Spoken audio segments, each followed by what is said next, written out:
નમસ્કાર દર્શક મિત્રો, CB24 ન્યૂઝમાં હું આલોક આપનું સ્વાગત કરું છું। ગિરનારમાં આ વર્ષે ભવનાથ શિવરાત્રી મેળાને મિની કુંભ જાહેર કર્યો છે, જેના કારણે આસ્થાનો મહેરામણ બમણા વેગે ઉમટ્યો છે। ગિરનારની ગિરિકંદરાઓમાં જ્યારે હર હર મહાદેવના નાદ ગુંજે છે અને ભવનાથની તળેટીમાં ભભૂતિધારી સાધુઓ ઉતરે છે, ત્યારે આખી અવધપુરી શિવમય બની જાય છે।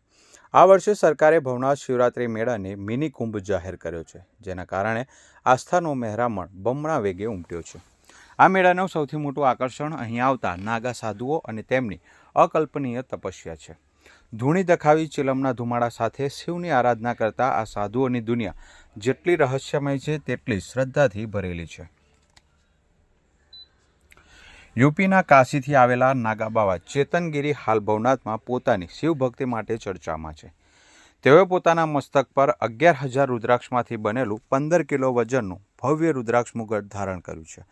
15 કિલો વજનનું સતત માથા પર રાખીને જીવવું એ સામાન્ય માનવી માટે અશક્ય છે, પરંતુ ચેતનગીરી માટે આ શિવભક્તિનું એક માધ્યમ છે। હવે વાત કરીએ 5.5 ફૂટ હાઇટ અને 7.5 ફૂટની જટા ધરાવતા યુનિક સાધુની।